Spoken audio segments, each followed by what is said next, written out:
오늘은 로마서 10장 9절부터 13절까지 말씀으로 주의 이름을 부르는 자는 구원을 받으리라 라는 제목으로 함께 하나님의 말씀을 나누려고 합니다.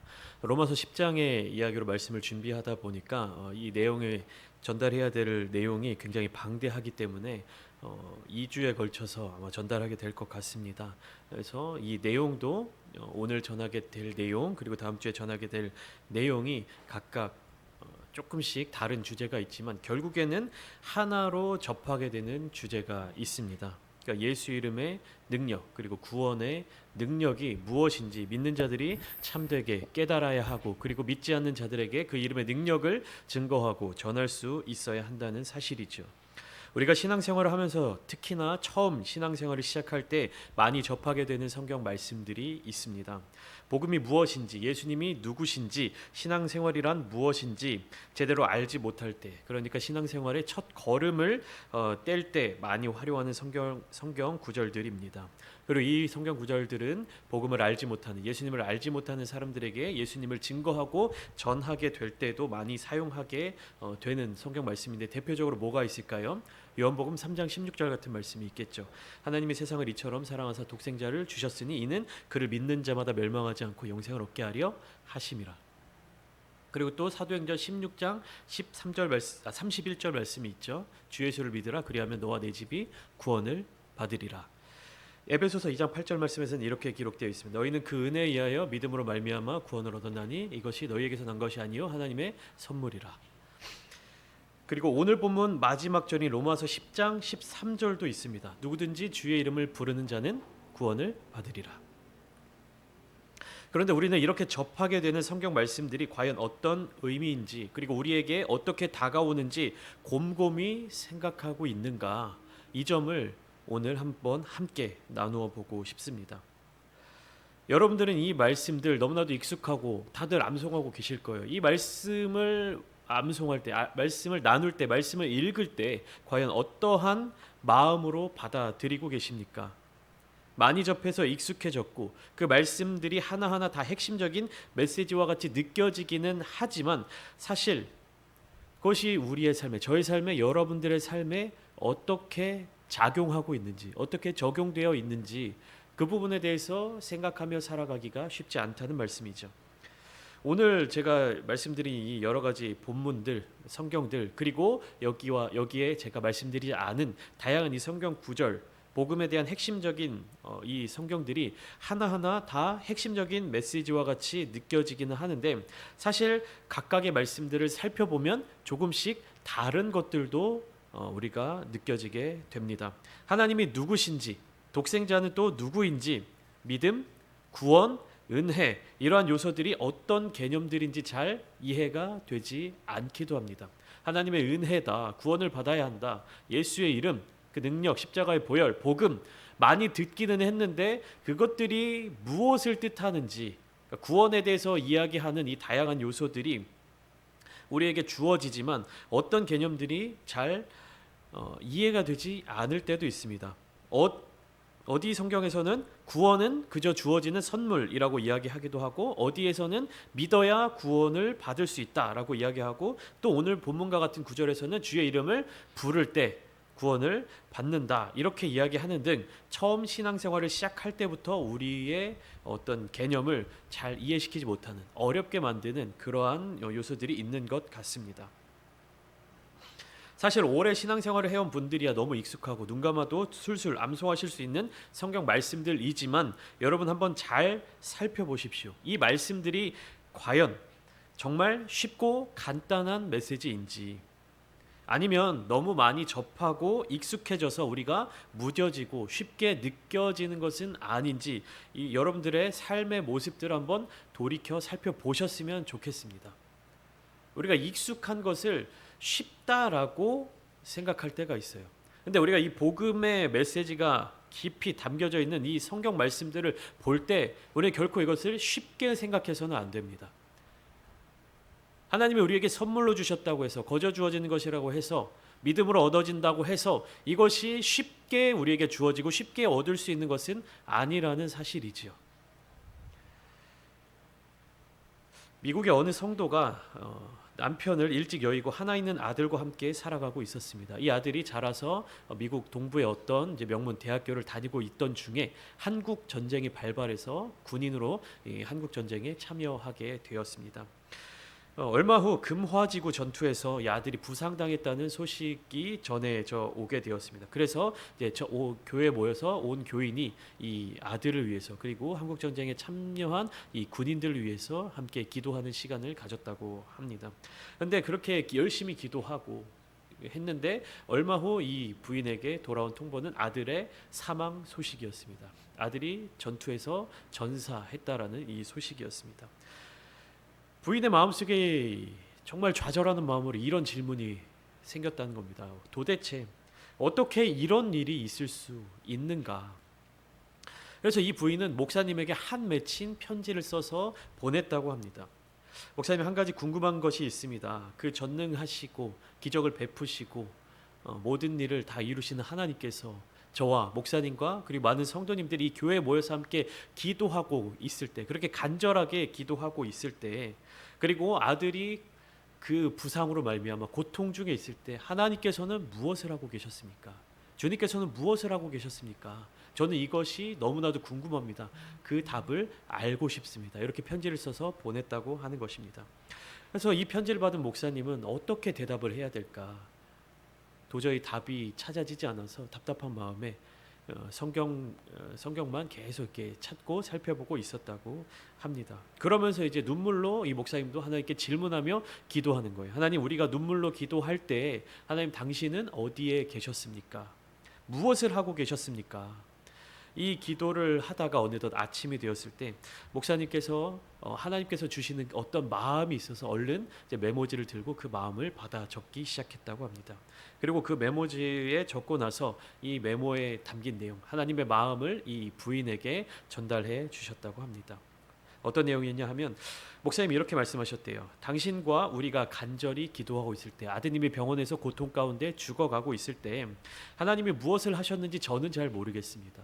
하나님께서 왜 우리의 기도에 응답해주지 않으셨는지 잘 모르겠습니다. 그런데 기도하다가 한 가지 알게 된 분명한 사실은 무엇이냐 하면 하나님께서는 2000년 전 그 갈보리 언덕에서 말할 수 없는 고통 가운데 하나님 하나밖에 없는 하나님의 아들, 하나밖에 없는 독생자를 십자가에 죽임 당하게끔 내어 주실 수밖에 없었다는 사실입니다.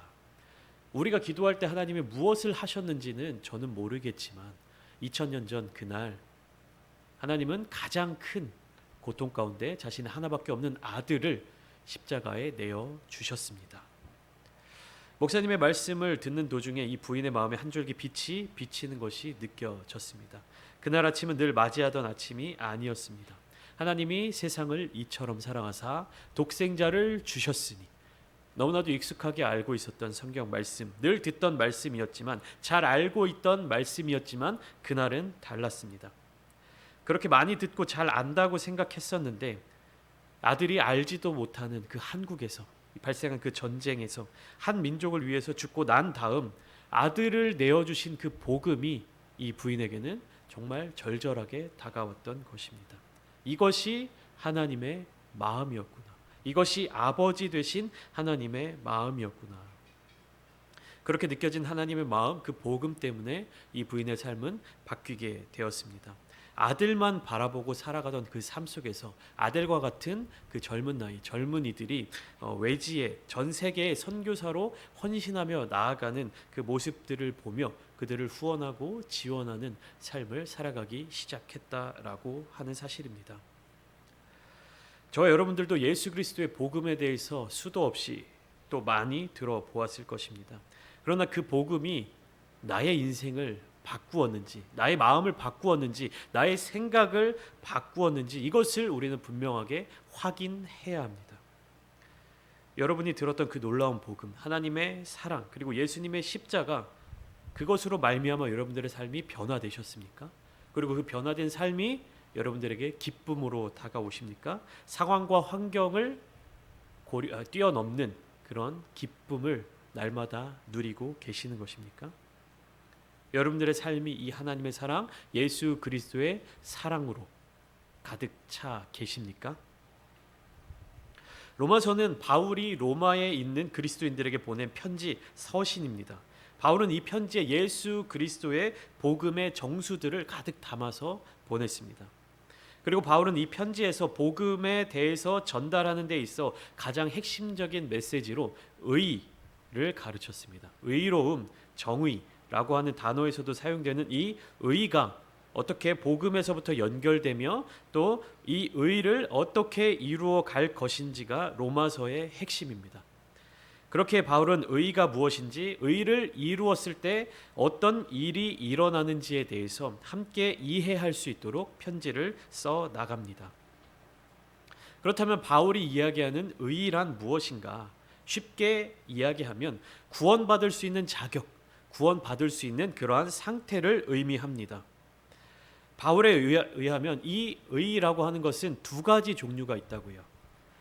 하나는 무엇이냐면 율법으로 말미암는 의입니다. 그리고 또 다른 하나는 믿음으로 말미암는 의예요.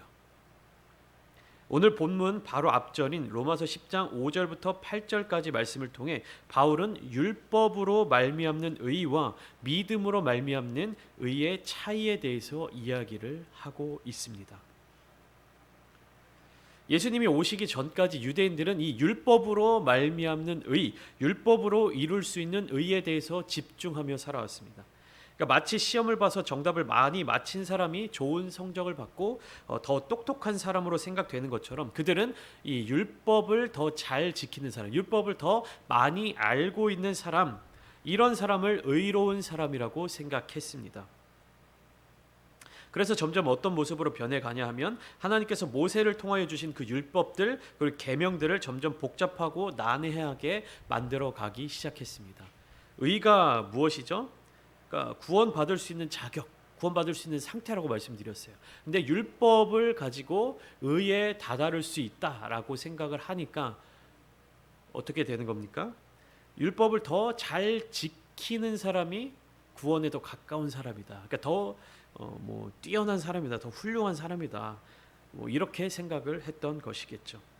근데 그렇게 되면 어떻습니까? 내가 율법을 잘 지키는 모습에 집중해야 되고 어떻게 하면 내가 율법을 잘 지킬 수 있을까를 살펴보아야 하는데 이 유대인들은 율법과 계명들을 점점 더 복잡하고 난해하게 만들어가기 시작했다는 사실입니다.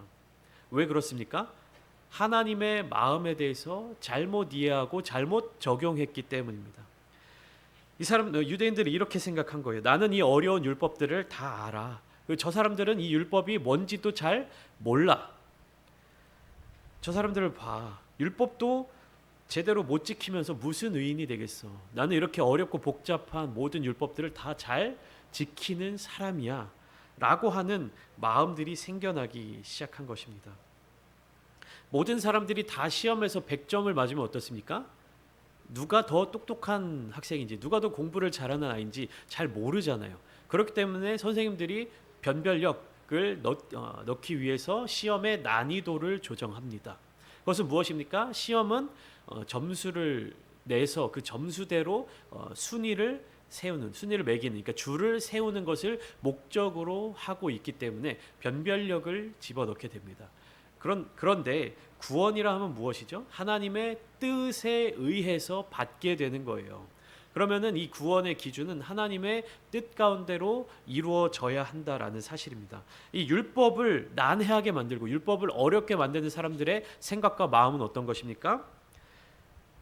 모든 사람들이 다 율법을 잘 지키고 모든 사람들이 율법에 대해서 완벽하게 이해를 하면 누가 더 의로운 사람인지 누가 더 똑똑한 사람인지를 알 수가 없잖아요. 그러니까 자기 자신을 자랑하지 못하게 되는 겁니다. 그렇기 때문에 자신의 의로움을 자랑할 수 없다고 생각한 이 사람들이 율법을 더 어렵게 만들고 복잡하게 만들어버린 겁니다. 그래서 그것들을 다 지켜내는 자신들의 의로움을 자랑하는 데 사용한 거예요. 이 사람들이 누구냐면 서기관과 바리새인들입니다. 마태복음 23장에서 예수님께서는 서기관과 바리새인들을 향해서 화 있을진저 외식하는 서기관들과 바리새인들이여라고 6차례나 말씀하시면서 그들의 불의함을 지적하시고 그들을 꾸짖으셨습니다. 마태복음 23장 13절에서 주님은 이렇게 말씀하십니다. 화 있을진저 외식하는 서기관들과 바리새인들이여 너희는 천국 문을 사람들 앞에서 닫고 너희도 들어가지 않고 들어가려 하는 자도 들어가지 못하게 하는도다. 이상한 말씀이죠. 그 누구보다도 율법을 잘 지킨다고 하는 서기관들과 바리새인들을 보면서 예수님은 천국 문을 닫고 자기도 들어가지 않고 들어가려 하는 사람도 들어가지 못하게 만든다라고 꾸짖고 계신 것입니다. 그리고 이러한 꾸짖음이 이어서 5번이나 더 등장하고 있는 것이에요. 율법으로 얻게 되는 의, 율법으로 말미암는 의의 가장 큰 문제가 바로 여기에서 나타나는 것입니다. 율법은 사실상 하나님의 뜻, 하나님의 마음을 기록으로 정리해 둔 내용이죠. 그러면 두루마리로 적혀 있는 이 율법서들을 보면서 읽는 사람들이 가장 중요하게 생각해야 되는 것은 무엇입니까? 하나님의 마음이죠. 하나님의 마음, 하나님의 뜻을 글자로, 문서로 기록한 것이 율법이기 때문에 그 율법을 읽으면서 율법을 우리 삶에 적용하면서 가장 중요하게 여겨야 하는 것은 하나님의 의, 하나님의 뜻, 하나님의 마음이라는 것입니다. 그런데 이 율법서들을 기록하고 관리하고 가르치는 역할을 하는 이 서기관들과 바리새인들은 하나님의 마음을 생각하지 않았습니다. 하나님의 뜻이 무엇인지를 먼저 생각하지 않았습니다. 하나님의 마음을 가장 중요한 것으로 생각하지 않았습니다. 이들이 중요하게 생각했던 것은 율법의 내용이었어요. 그러니까 하나님의 마음을 글로 적어 놓은 것인데 하나님의 마음에 집중한 것이 아니라 나타나 있는 글에 집중한 거예요.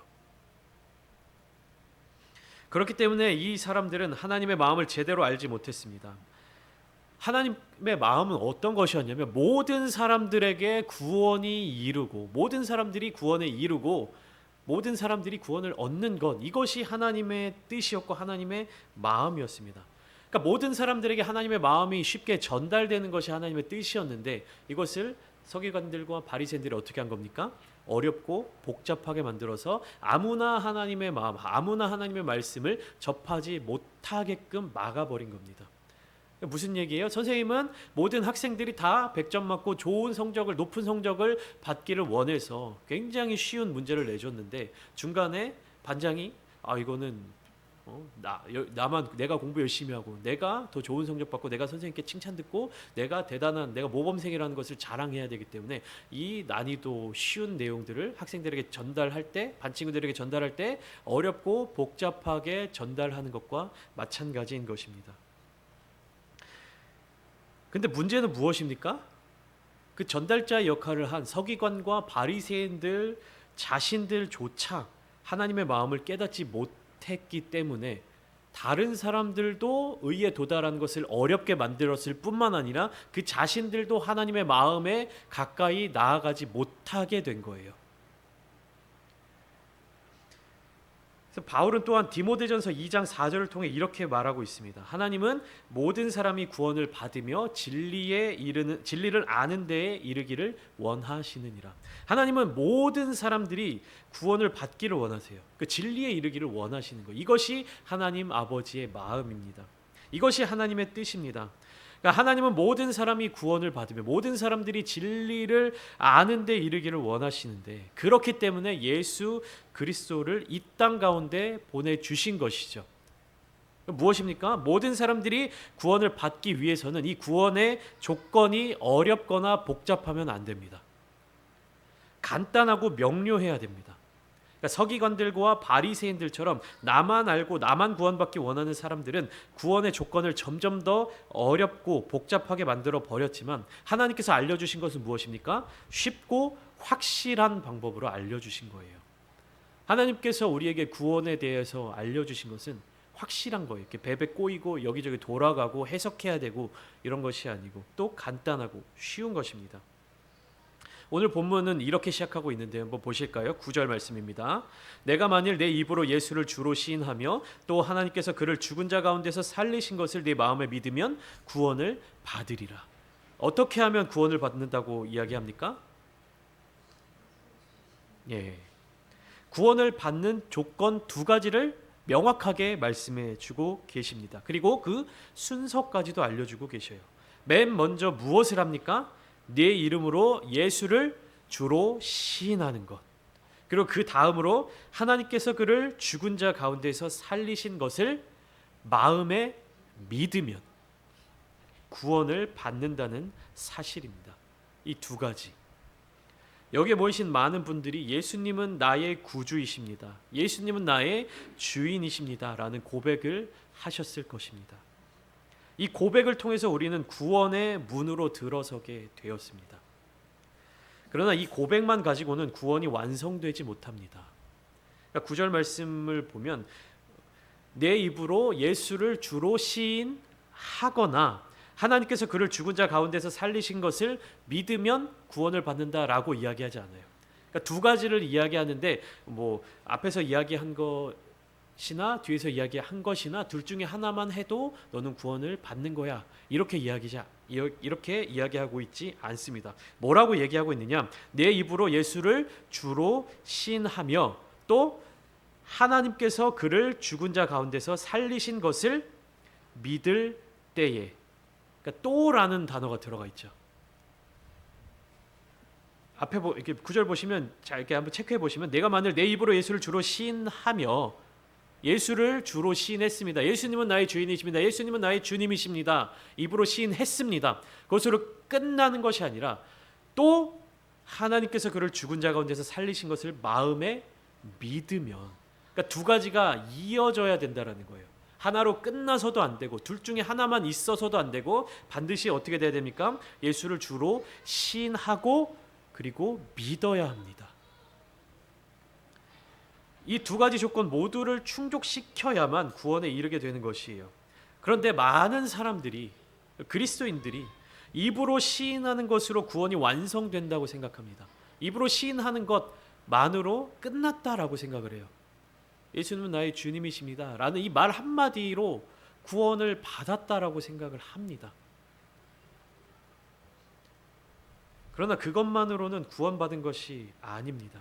반드시 예수 그리스도의 십자가 죽음과 하나님께서 그를 살리셨다는 그 부활의 믿음까지 가져야 구원 얻은 자의 삶이 되는 것입니다. 바울은 이 이야기를 이어지는 10절을 통해서 다시 반복하죠. 사람이 마음으로 믿어 의에 이르고 입으로 시인하여 구원에 이르느니라. 바로 이것이 믿음으로 말미암는 의의 모습입니다. 입으로 시인하고 내 마음에 믿으면, 마음으로 믿고 입으로 시인하면.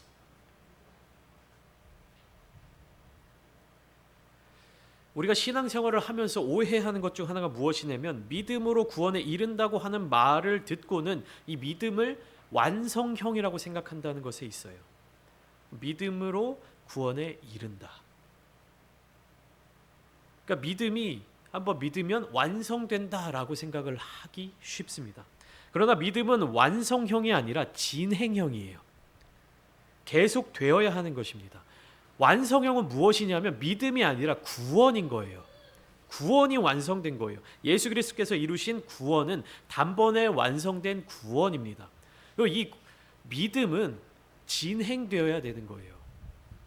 우리가 입으로 시인하고 마음으로 믿으면 구원에 이르는데 이 구원이 완성형인데 우리는 무엇을 자꾸 완성형이라고 생각하냐면 이 믿음에 대해서 완성이라고 생각해요. 믿음이면 다 된다. 믿으면 구원받는다. 한번 믿으면, 한번 구원받으면 영원한 구원이다. 한번 믿으면 영원한 믿음이다. 이렇게 생각하게 됩니다.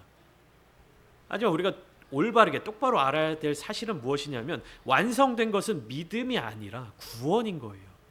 믿음은 계속해서 지켜나가고 진행시켜 나가야 되고 우리가 천국에 다다르는 그날까지 끝까지 지켜나가야 되는 것이 믿음인데 많은 사람들이 이 부분을 오해하는 거예요. 믿음을 완성형이라고 생각하기 때문에 나 믿었어. 나 예수를 주로 시인했어. 입으로 고백했어. 그럼 나 구원받은 사람이야. 이렇게 생각하니까 그들의 삶의 모습이 구원받은 자의 삶의 모습으로 바뀌어지지 않는 것입니다. 히브리서 9장 27절 28절은 이렇게 말씀하고 있습니다. 여러분들이 한번 읽어 주시겠습니까? 준비 시작.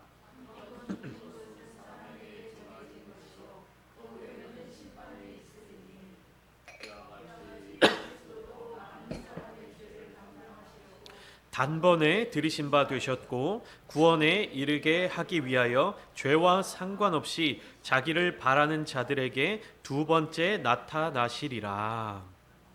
그러니까 사람에게는 죽음과 심판이 반드시 임하게 되는데 예수 그리스도께서 많은 사람들, 즉 모든 사람들의 죄를 담당하시기 위해 단번에 들여지셨습니다. 그러니까 예수 그리스도의 십자가 죽음, 대신 죽어주시는 그 대속의 은혜로 말미암아 구원은 완성된 것이죠. 예수 그리스도께서 우리의 죄를 담당하셔서 대신 지시고 죽임을 당하셨기 때문에 우리는 죄와 사망의 권세로부터 해방된 것입니다. 바울도 로마서 8장 2절을 통해 이렇게 강조했고 예수님께서도 요한복음 5장 24절을 통해 분명하게 말씀하셨습니다. 내가 진실로 너희에게 이르노니 내 말을 듣고 또 나 보내신 이를 믿는 자는 영생을 얻었고 심판에 이르지 아니하나니 사망에서 생명으로 옮겼느니라. PPT가 안 떴는데요. 요한복음 5장 24절에 예수님께서도 분명히 이 말씀을 알려주시고 말씀하고 계신 거예요. 이것이 바로 완성된 구원이며 구원받은 이들에게 주어지는 것이 무엇입니까? 영원한 생명이에요. 예수의 생명입니다. 믿는 우리는 이 예수 그리스도의 생명으로 살아가야 합니다. 예수의 생명의 삶이 이어지지 않는다면 그것은 믿음 없는 삶이 될 수밖에 없습니다. 그러니까 믿었다라고 말하는 사람이 예수의 생명의 삶으로 살아가지 않는다면 그 사람은 믿음이 없는 것이에요. 왜냐하면 믿음은 진행형이기 때문에, 완성형이 아니기 때문에, 내가 믿었지만 믿음으로 살아가지만 살아가는 그 삶 가운데 예수의 생명의 삶이 나타나지 않는다면 무엇입니까? 믿음 없는 삶이 되어버린 것이죠. 믿음을 한번 가졌다고 해서 그 믿음이 동일하게 영원하게 내 안에 남아있는 것이 아니라는 사실입니다. 그렇기 때문에 믿음은 한 번으로 완성되는 것이 아니라 계속 진행될 수밖에 없어요. 그러니까 계속 진행된다는 이 말은 어떤 의미냐 하면 믿음은 영원한 생명을 볼 수 있는 눈과 같습니다. 그렇기에 그곳에 머물러 있는 것이 아니라 영원한 생명 되신 예수님을 보고 예수님을 바라보고 그 길을 따라가야 합니다. 자기 십자가를 지고 예수님을 쫓아가야 하는 것이죠. 그러니까 믿음이 있는 사람은 예수의 생명의 삶, 예수를 쫓아가는 삶, 이것이 반드시 보여지게 된다는 거예요. 여러분, 편광필름이라는 것 혹시 아십니까? 편광필름. 낚시 좋아하시는 분들은 꼭 하나씩 갖고 계신다는 이 편광 선글라스에도 들어가는 소재의 어떤 필름입니다. 제가 말로 이렇게 구체적으로 설명하기가 좀 어려워서 영상을 짧게 준비했는데 한 1분 정도 되는 영상입니다. 잠시 함께 보시면 좋겠습니다. 1분 정도 되는 영상입니다. 일단은 LCD 모니터가 필요합니다. 이 LCD 모니터를 한번 분해해 보도록 할게요. 모니터를 분해한 다음 모니터에 붙어있는 필름을 떼면 됩니다. 필름을 제거한 다음 마지막으로 원래대로 조립해주면 끝인데요. 간단하죠? 자, 드디어 완성했습니다. 겉으로 봤을 땐 달라진 게 없는 것 같은데요. 보이는 거라곤 하얀 화면뿐이네요. 보세요.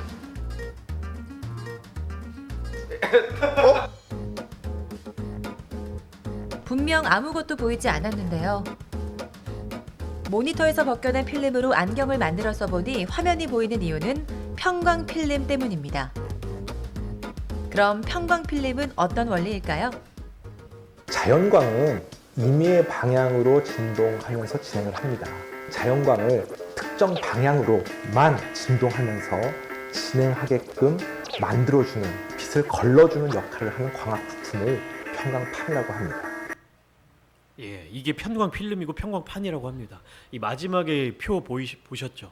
그러니까 빛이 이렇게 필름으로 투과돼야 되는데 어떤 것은 통과시키고 어떤 것은 이제 차단시키고 하는 그런 것들을 조절해주는 필름인데, 그러니까 맨눈으로 봤을 때는 아무것도 보이지 않는 흰 화면이었지만 이 안경을 쓰고 보니까 어떻습니까?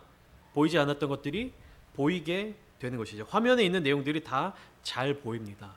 그러니까 낮에 낚시를 하시는 분들이 왜 이런 편광 필름으로 된 선글라스를 쓰냐면 햇빛에 물이 이제 반사되면 아무것도 이렇게 반짝반짝하는 햇빛 빛나는 그 표면만 보이잖아요. 근데 이 편광 선글라스를 쓰면 그 빛을 뚫고 들어가서 그 물 속의 물고기들이 굉장히 자세하게 잘 보인다고 합니다.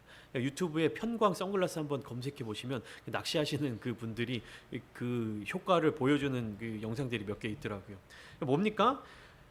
실제적으로 컴퓨터를 통해서 화면에 이렇게 내용들이 담겨져 있는데 보이지 않는 거예요. 있지만 보이지 않는 거예요. 그런데 어떻습니까? 이 편광 필름을 볼 수 있는 그 안경을 쓰게 되면 어떻게 되는 거예요? 내용이 보이는 거예요. 그러니까 흰색 화면이 떠 있는 모니터를 보면서 누구는 아무것도 없는 흰색 화면이잖아 라고 이야기하는 반면에 이 안경을 쓰고 있는 사람은 어떻습니까? 거기에 담겨져 있는 내용들을 다 보고 확인할 수가 있는 것이죠. 그러니까 믿음도 이와 같은 거예요. 우리는 믿음을 통해서 바라는 것들의 실상을 볼 수 있고 보이지 않는 것들의 증거들을 찾을 수 있는 것입니다. 히브리서 11장은 1절부터 40절까지 모두 믿음의 사람들에 대한 이야기로 가득 차 있습니다. 이 히브리서 11장을 보면 한 번 믿음으로 구원을 이룬 사람들의 모습이 아니에요. 다 이게 그 기록되어 있는 내용들을 보면 이 사람들이 한 번 믿었으니까 의인이 되었다 이렇게 이야기하고 있잖아요. 그들은 이 믿음을 통해서 평생의 삶을 하나님께 드린 사람들의 모습이에요. 이 믿음을 통해서 평생의 삶을 주님과 동행했던 사람들의 모습이었던 것입니다. 그러니까 믿는다는 것은 계속해서 이 안경을 쓰고 있는 것과 같은 거예요. 그러니까 벗는 순간 영의 세계를 볼 수 없게 되는 것이죠. 그러니까 쓰고 있는 것, 지속하는 것, 계속 진행되는 것, 이것이 믿음입니다. 그러니까 한번 썼다고 해서 우리가 그 다음부터는 아무것도 안 해도 된다 이것이 아니라 이것을 계속해서 쓰기 위해서 유지하고 그것을 관심 갖고 신경 쓰고 그 지속하는 것, 이것이 바로 믿음인 것이죠. 하나님의 말씀을 믿었기에 수많은 믿음의 사람들이 있었지만 그 중에 노아라고 하는 이 사람에 대해서 한번 간단하게 말씀드려보면 노아가 하나님의 말씀을 믿었기에 어떻게 했습니까? 언제 올지도 모를 홍수의 때를 준비하기 위해 산 꼭대기에 배를 짓습니다. 그러니까 믿는 사람들이 이렇게 살아갑니다. 삶의 모습, 행동, 생각이 달라집니다. 10년, 20년, 30년이 지나도 홍수가 오지 않더라도 배를 계속해서 산 위에 지어 나가는 것이죠. 말로는 믿는다고 해놓고 배를 짓지 않고 룰루랄라 딴짓하고 놀고 있다면 정말 믿음이 있는 사람일까요? 하나님께서 말씀하신 것에 대해서 내가 이 땅을 물로 심판하리라, 이 말씀에 대해서 정말로 믿는다고 하면서 배를 짓지 않고 10년이 지나도록 비가 올 기미도 안 보이네, 하늘도 흐려지지 않네, 이렇게 살아가는 사람들이 과연 믿음이 있는 사람들일까요? 믿음은 진행형이라고 말씀드렸어요. 그렇기 때문에 행동으로 나타나 보여질 수밖에 없습니다. 성경 속 수많은 믿음의 사람들은 믿음이 없는 사람들과는 다른 행동을 하면서 다른 모습을 보여주며 다른 삶을 살아갑니다. 이 믿음의 사람들은 예수님은 나의 주님이십니다 라고 고백하고 그 말과 다른 행동을 하면서 살아가지 않는다는 것이죠. 정말 예수님을 주인으로 모시는 삶을 살아가는 거예요. 우리가 예수님을 주인으로 모시고 살아갈 때 예수님은 우리의 친구가 되어주시고 하나님의 자녀가 되는 권세를 주시는 것입니다.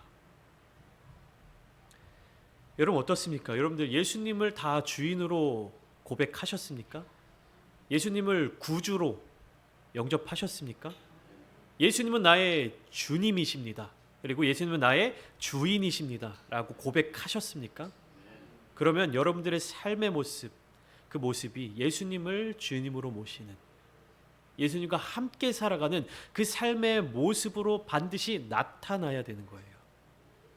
입으로 고백하고 끝나는 것이 아니라 그냥 그렇게 나는 믿었다라고 생각하고 거기에 멈추는 것이 아니라 그 믿음을 통해서 어떻게 되는 겁니까? 그전에는 세상 속에서 살아왔던 이 길을 나는 예수님을 믿었습니다라고 멈추는 것이 아니라 그 다음에 어떻게 합니까? 믿음의 눈을 가지고 세상 가운데로 다시 걸어 나가야 하는 것입니다.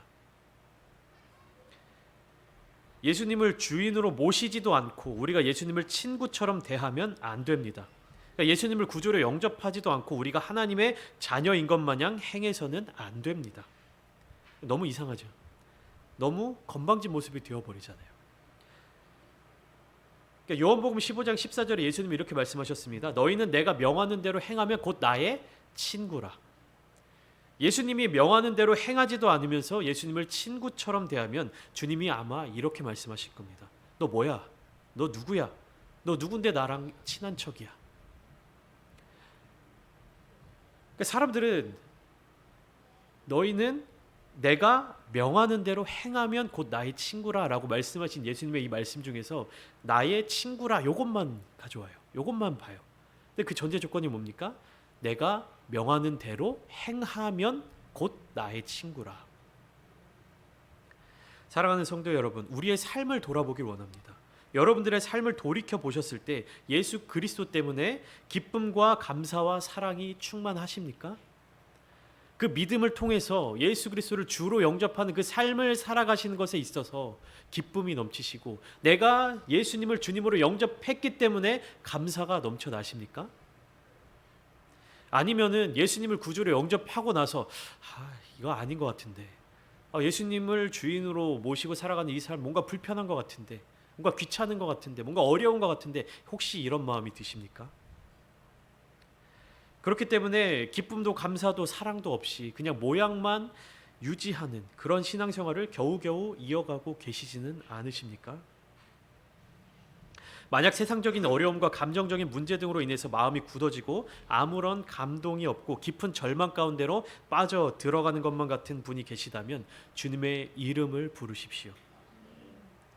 정말 주님이 함께 하심을 믿고 주님을 바라보시면서 주님을 부르십시오. 그러면 주님께서 구원을 얻으리라고 말씀하셨습니다. 그리고 더 나아가서 우리를 구원하신 예수님의 음성에 귀 기울이시기를 원합니다. 주님께서는 늘 우리에게 말씀하십니다. 너를 위해 십자가를 질 만큼 내가 너를 사랑한다. 내가 너와 영원히 함께 할게. 나와 함께 이 길을 걸어가자. 나와 함께 동행하자. 주님의 이 음성에 귀 기울이십시오. 그리고 주님과 동행하십시오. 세상에 속해 있던 이 삶들을 내려놓고 주님 손잡고 주님과 동행하며 천국으로 향하는 그 길을 걸어 나가시기를 원합니다. 주님과 함께 동행하심으로 주님의 음성을 쫓아 살아가심으로 말미암아 날마다 세상 가운데서 승리하여 온전한 은혜와 복을 누리시는 모든 성도님들이 다 되시기를 주님의 이름으로 축원합니다.